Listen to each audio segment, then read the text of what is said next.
everybody. Welcome to Krystal Tini TV. Today we have the butterfly lady, Stephanie Holbrook. She has a foundation called Wings of Change, and it's about spreading the word about the importance of butterflies in the world.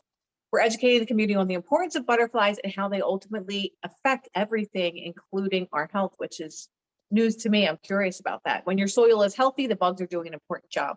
Butterflies start off a whole chain reaction to life. They are pollinators and a food source for other species, acting as an important connector in a thriving ecosystem.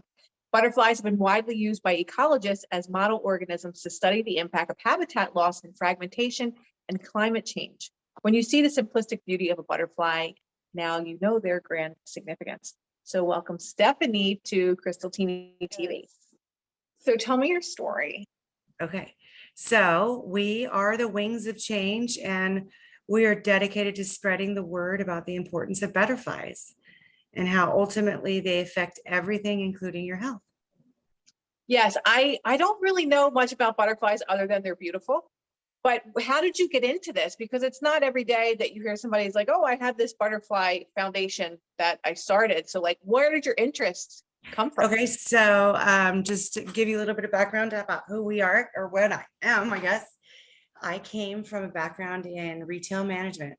So I have about 20 years working in the garden department, and my grandma worked for the San Diego County Floral Association. So I have a whole long line of working in the garden department. So there's a lot of knowledge in my head. And I guess you might say I had a green thumb, but then fast forward to when my son was born and he started, I wanted to spend more time with him. So I decided to become a homeschool mom. And yes, when we went into the kindergarten, we created a butterfly garden, which was just a couple blocks from the house. Okay. So it was pretty amazing. And it was easy to do right there, right? So I tried to do it at my house, and mind you, I had a beautiful garden. Mm-hmm. But after 6 months, I still couldn't have any bugs. I could not grow the caterpillar. Okay. So those butterflies that were so easy to grow in the land that we keep so pure for our children, because we're not allowed to put any poisons there. They just have to cut it down. They're not allowed to use Roundup even. So right. I ended up removing the top 2 layers of dirt, or 2 feet of dirt, throwing it away, and really just changing my habits. I introduced a lot of mulch and organic materials from right around town. Instead of going and getting bags from the market, I actually went and got truckloads from the store. So that way we could reintroduce native soil, and we could get back and not have anything except for just dirt.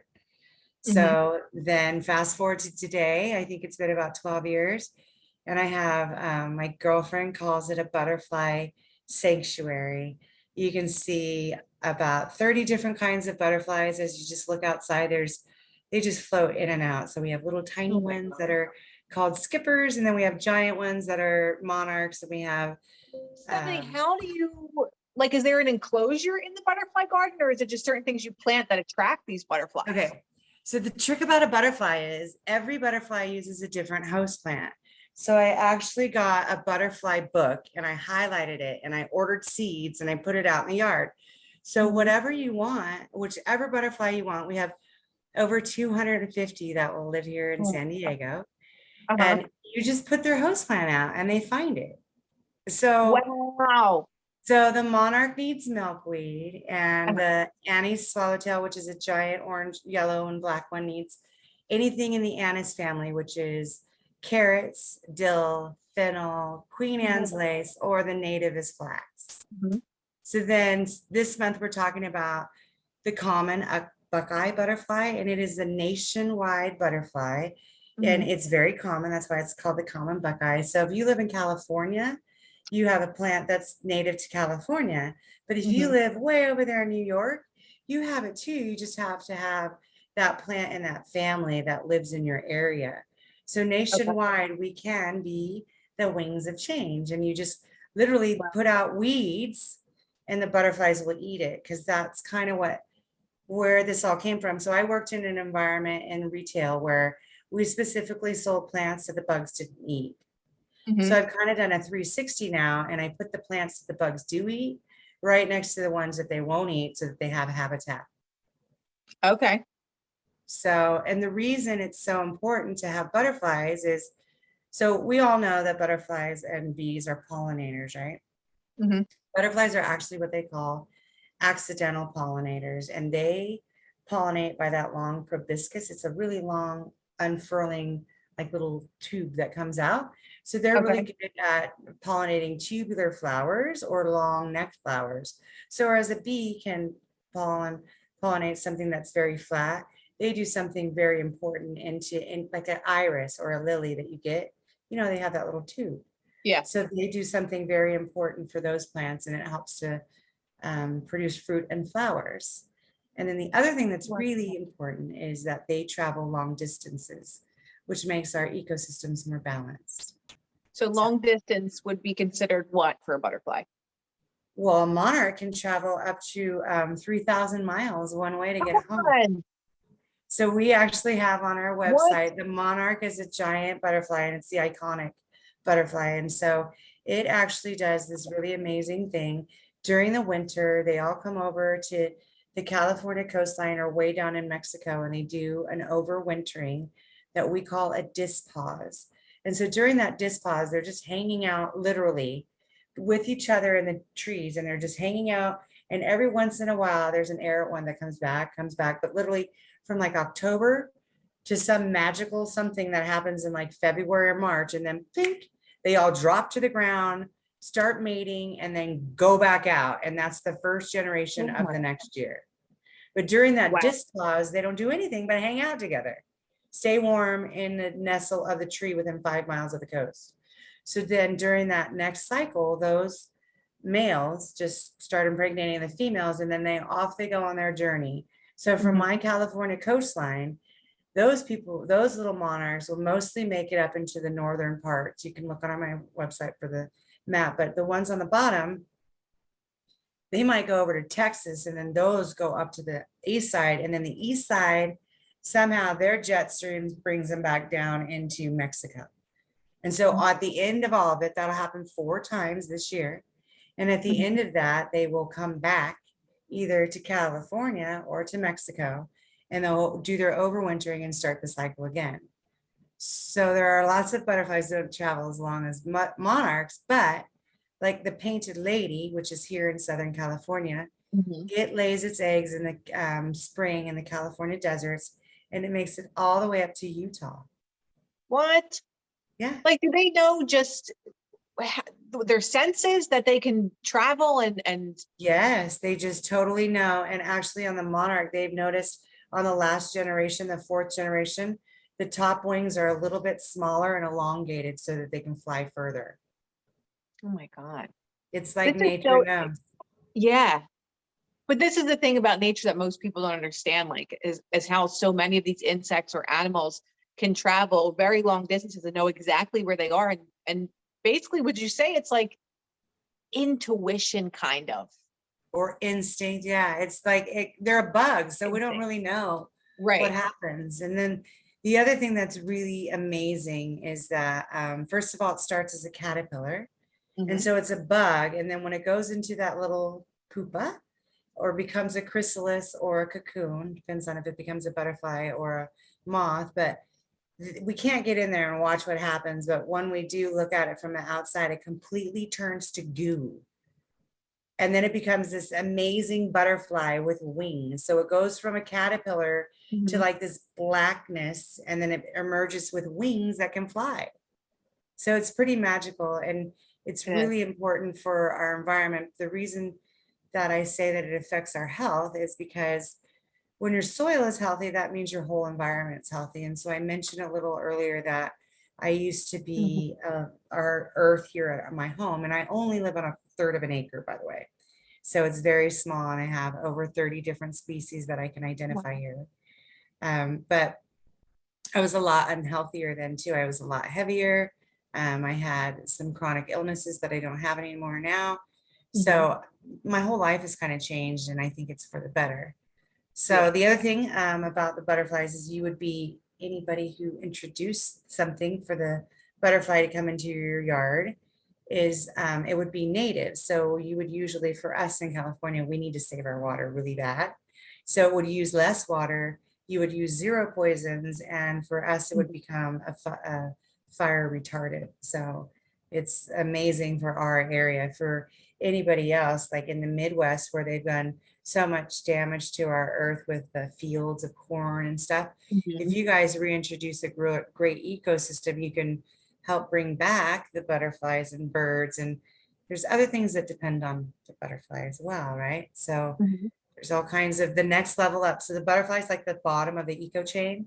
The next level up, there's a couple of endangered species that actually depend on not only the food that the butterfly eats, like there's a rabbit, there's a shrew that's totally endangered here in California that specifically eats the brush that 2 of the endangered butterflies eat too. So there's a whole bunch, right? The butterfly is just a flutterer that we can see. So you see butterflies, are they out there all the time in your garden? Yeah, I could take you out there. I was going to try. We could actually move this computer out Can there. I you? tried it earlier, but I didn't know how to test the video. That's okay. I mean, we could just see if it'll work. Because I would love, love to see that. If it's you don't Okay, so hear let's that just that much. unplug it and move it. You ready? Yeah. Okay, let's Yeah. do it. This is so exciting. Watch out, Bubbles. Come on, Sashimi.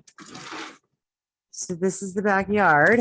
Come on, Sash. Come on, outside. Do you see him? Let's Do see. you see the butterfly right now? Yes. If I So just stand or sit, maybe right here, I'll be able to plug in. What can you see here? Can you see good? Yeah. You should fly right by me too all the time. Aw. Now, will they come around you or do they just kind of Yeah, ignore so you? the male is actually very territorial, Uh-huh. and he's going to protect the area and try to make sure that no other males come. They'll fight if he comes, but then he wants Wow. to greet any females. So Okay. yeah, we can go out here too. How about there? What can you see out here? Yeah, I mean, I could see the whole background of it. Okay, good. Yep. So he should just be floating now. This is my backyard. If we can move you. They're just fluttering all around. And so I don't know if this is a stupid question, but do different species interact with one another or? No, they don't. See, I can't go that Oh, far. wow. Hold on. No, they don't interact with one another, but the monarch will. I think probably this. I'm sorry. It's okay. I think he's really going to come right here. He always comes right here, and there's milkweed right in front of me. Now, do you name these butterflies or no? No. It's not like that. Sometimes there.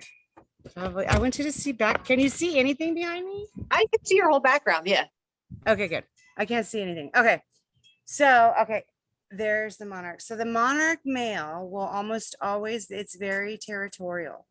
So if you come into its area, it will come and it will greet you. So it doesn't, it actually only has senses. So when something comes in, it can feel your presence. But so while I'm gardening or whatever, it often will come and greet me.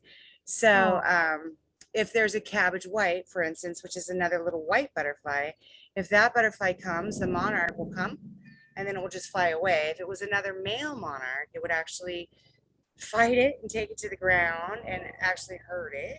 Or if it's the male monarch could go away. If it's a female, they take it to the ground and mate with it. So, Okay. it's Same species? They will mate with the same species, or if it doesn't matter if it's a different species? No, it's only monarch with monarch. Okay. And is that for all butterflies?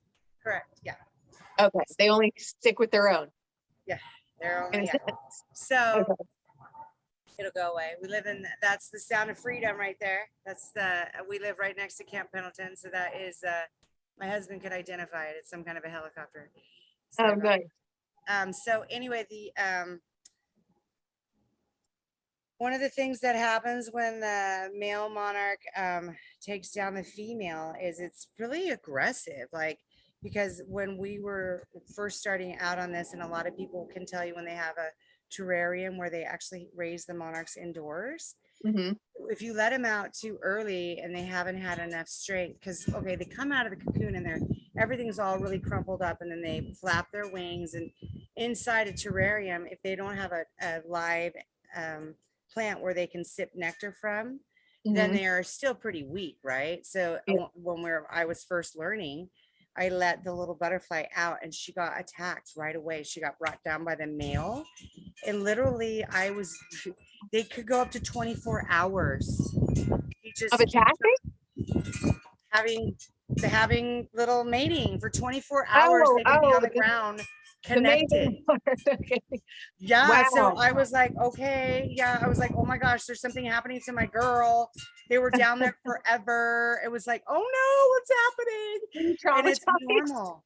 It can go up for 24 hours once Wow, the first time she mates. And so that's pretty intense. it was very intense to watch. Like we thought he was gonna hurt her.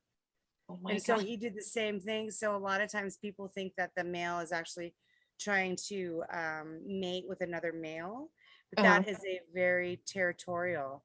And so he's taking him down. And so usually our monarchs over here, you can see on underneath the covered patio, maybe you can, Mhm. but our little monarch will hang out on a leaf when he's not got something going on, because they only really eat in the morning and then again in the afternoon. So, but Okay. yeah, he'll just like come out and greet you. So he's just hanging out, waiting, and then he'll greet. And so he'll either scare off the monarch or mate with the monarch or whatever. But yeah, I'm very happy now we have a couple different areas, and he's almost going to show us. He's like, So all so the like little species have their own like posse and their own corner? yeah. So Okay. if we look right here, I can maybe move you down too. Right here. This is a habitat area Okay. for the monarch. Can you see that little? Yeah. I This wish is you see so there. cool. So here's a cabbage. Right. This is the monarch's host plant. Can you see it? Is the butterfly there? I can move you closer. Okay, yes, I see it. Too low now? Right there. So Perfect. it'll just stay there while you like move things around? Yeah. Okay. So this is actually, can you see the whole pot? Yes. So this right here is the tropical milkweed. And then Mhm. this one's the red tropical milkweed. And so you can see there's actually holes on this one. Right. A caterpillar has eaten that. Wow. Okay. So this one, this is the host plant. And so the monarch is waiting and it'll keep coming, floating back and forth. So the Mhm. other things that are in here, so this one right here, can you see that? This is a whole habitat where the monarch will always leave its host plant in between each instar stage. What that means is that there's 5 different caterpillar sizes, and each instar is when they shed their skin. So usually this is the host plant that they've eaten as a caterpillar, but Mhm. it'll cruise off and it'll hide way over here on like the dahlia. Here comes the butterfly. Okay. So it just kind of cruises in and out, and you can see how it's wild. That's what a caterpillar needs, is that it needs a place to hide and a place for its caterpillar to leave and come back. And so Mhm. this is a host of 16 different caterpillars right here. And so Wow. I don't know why he's not coming back. I could probably shoo him. I see him hanging out on the leaf. Should we go It's try to so find funny. him? And it's the same one that's always in this area, right? Yeah, this is his area. He's sitting right on that wisteria that I told you about. So I'm sitting right here, and if we turn it around, you can see I have a fountain, Mm-hmm. and then right behind the fountain, I don't know if you're going to be able to see him. Can you? Where is he sitting? He just flew away. He's going to come right back. Oh, But there's my whole yard, and he's going to come. There's another one. Did you see it? I don't know. When I watch the playback, I'll have to look because I know that they're in Probably here, but I'm somewhere just in like not there. sure where I'm supposed to be looking. Okay, so But this this is is the wisteria, uh-huh. and that's where he usually just hangs out right in there, waiting for someone to come by. So none of them come and like will like sit on your arm or something. Like they just kind of do their own thing. Yeah, there he is. Because You I'm see? not. Yes, I just saw it. There you go. They just keep fluttering by. There's like 6 or 7 in the yard. But usually, there's a cabbage white right behind me. How long have you been doing this for? You know so much about these butterflies. 2010. Okay, so you've been in this game a while. Yeah, here's another. This is a really fun habitat right here. How pretty, yeah. See? It's so hot out here today. I can imagine. What is the temperature over there? It is. There's a gold fritillary. Did you see it? It's hard to get a butterfly on video. I know. They're moving pretty fast over there. That's pretty awesome. There's red, there's white and yellow. You can go on our website. So every month we talk about a different butterfly and teach you guys how you can become the wings of change with us. So next month we're talking about the butterfly that put butter in butterfly. It's called the cassia butterfly. Here is what we call it. It's on a plant that actually smells like popcorn, and it grows kind of wild. So it's another nationwide butterfly, and it's actually part of the sulfur family. So you can have it nationwide, and you'll be able to tune in and find out how you can become the wings of change with us and put them in your yard. Beautiful. Let me ask you this. Since I'm on the East Coast and it gets really cold here, do they not like the cold, or there are specific species that live in the cold months? So it's really fun. Some of the species that have okay, so we just talked about the monarchs. So the monarchs actually cruise all the way over here and do some overwintering, but the some of the other ones, one of them is called the morning cloak butterfly. It actually lives on the birch trees, and they're called the harbinger of spring, because the first sign of spring is when they come bursting out of the forest, and they all come together, because they, just like the monarchs, hang out in the birch forest until it's warm enough, and then they come out as a flock. Thousands of them used to come out. Again, we've lost our birch forest, so we don't have that many anymore, but the morning cloak can be seen all the way up into Canada. Wow. So, and then some of the other things that happen. So we have a polyphemus moth, which is a silk moth. There are silk moths in every continent, but the silk moth that is here in ours, it's in our area, it can have up to 2 brods per year, but in the colder areas, it only has 1. One of the really cool things I've actually just learned recently, the moths use leaf litter to live. So this is a giant moth, right? And its caterpillar is giant too. And its cocoon is giant. So what it does is it usually lives on a tree that's deciduous, which means that it'll lose its leaves, and it'll hang out on there until the leaves from the trees fall, and then it will fall with it, and it will stay in there. And it can be a cocoon and a caterpillar for up to 8 months, and it can only live for up to 8 days. What? And it doesn't do anything but make babies when it's a moth.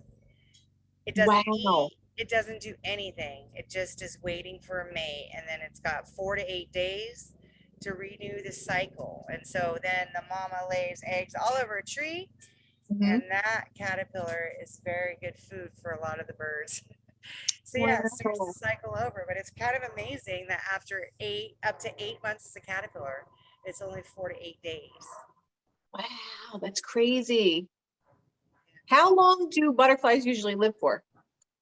How long do butterflies? But it depends on the kind of butterfly and how big the butterfly is.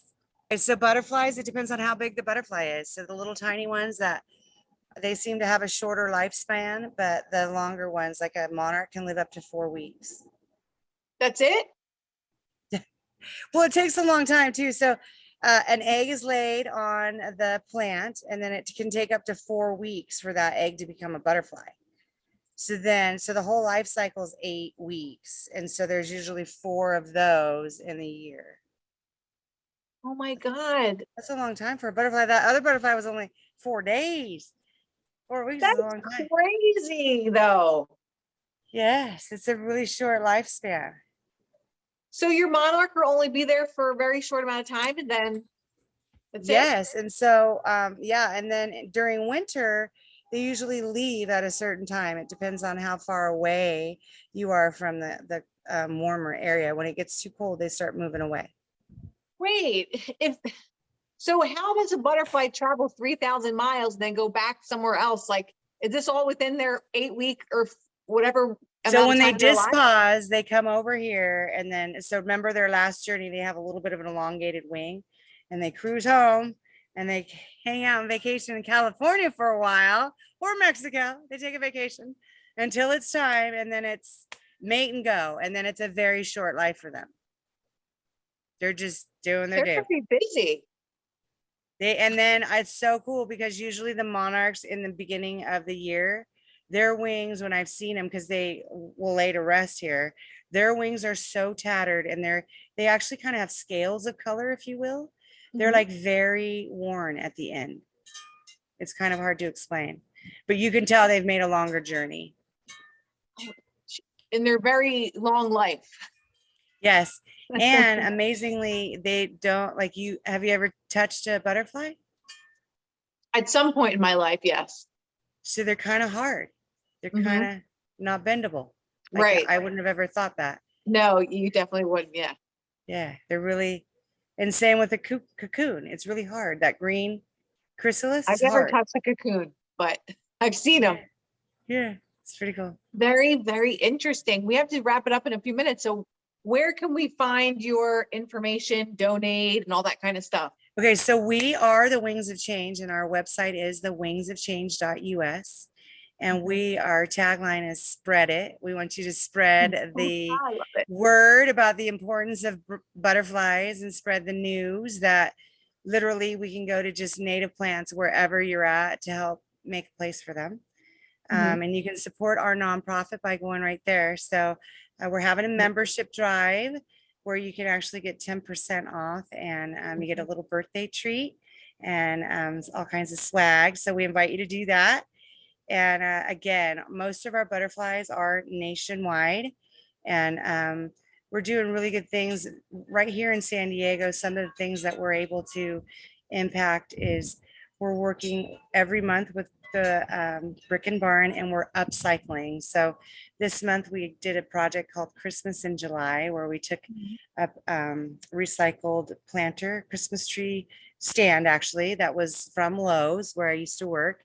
And they had to throw them away because it wasn't viable for a Christmas tree stand. It wasn't stable. Mhm. So instead of throwing it in the trash, we made a planter out of it. And that planter has 2 natives and it will host up to 19 butterflies. So, Oh my God, how cool is yeah. that? So we invite you guys to join us. We have the Butterfly of the Month Club where you can learn about a new butterfly every single month. And that's free to watch for a month, but to become, there's a cabbage bite. Did you see it? It's free to watch until for a month. And then we'll make it private for our members only where you can go back Okay. and watch and learn about all the butterflies that we covered. I love how passionate you are about them. And I mean, they have such a little short life, but they're so special too at the same time. I'm sure it's very peaceful for you to be in your little sanctuary that you have there and just watch them fly around and look at their colors and everything. Exactly. And it's kind of interesting to ask people what a butterfly means to them. So, what does a butterfly mean to you when you see one? Freedom and beauty. That's cool. A lot of people will say that it reminds them of a loved one that's passed. Yeah. Many people. And then some Yeah. people have released them at their wedding, or Mhm. like there's so many things that a butterfly can represent for Right. people that it's kind of magical. So, Mhm. and I'm an American Indian as well. And one of the things that in one of the books that I read, the American Indians that used to walk through Southern California said that there were times when there were so many butterflies that looked like clouds were flying through the sky. Oh my God, imagine that. Can you imagine? Wouldn't that Like be how beautiful? beautiful. It actually happened a couple of years ago. We had Wow. a couple, it was called Painted Ladies, but they came through on a migration and that's the one that goes from here to Utah. So it was pretty magical and a lot of people saw it. So that's my dream, is to make my little town, Holbrook, the butterfly capital of the world. I love that. Thank you so much. This has been so fun and so interesting. But more so, I went on the website and I was looking at it. I'm like, I didn't know, and you spoke about this, that certain plants will attract certain butterflies. And so I'm going to have to talk to my sister about that too. And we'll see what butterflies we want and what can be sustained here for their little lives and attract them. Yes, It's so and beautiful. on a totally side note, if you don't have space, because there's a lot of people who don't have gardens, but there's always a place where we can impact. So if there's a place where you're walking and there's weeds, it's called guerrilla gardening. But what you do is you just buy the seeds that you know are supposed to be there and you sprinkle it on. So literally you take your old like cinnamon shaker or spice shaker, Right. and when you're taking your walk, you're shaking the seeds of love. Do that at this big Isn't park that down the fun? street. When you're walking through the fields or down where there's all those weeds, Yeah, they don't know what we absolutely. know. And as soon as we put the right seeds there, because we've just moved in and put in lawns, or we put in Right. invasives that we didn't know. And now that we do know that we want the old ones back, we just need to sprinkle them in and they'll be back. I'm going to do it next time I go, and I'm going to let you know. I'm going to say, listen, I just Awesome. sprinkled Buy these the seeds on our website. all over. Yeah. Guerrilla gardening. When you go Exactly. camping, can you imagine? Sing. Oh my God. Every time, just take a pack of wildflowers out and be Absolutely. intentional about putting back what we're supposed to have. I love Be it. the wings of change with me. Yes, I will be the wings of change with you. I love that. Steph, thank you for joining me today. I hope to Thank see your you. face again, and I love your energy. Thank you. Thank you. Bye-bye. Bye.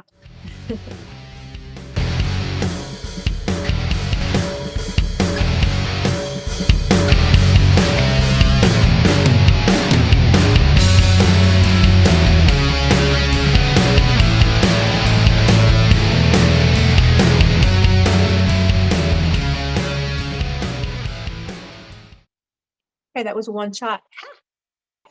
I have different subjects all the time. I'm very much into holistic wellness and things, but I like to interview people that have very interesting lives. So thank you for coming on.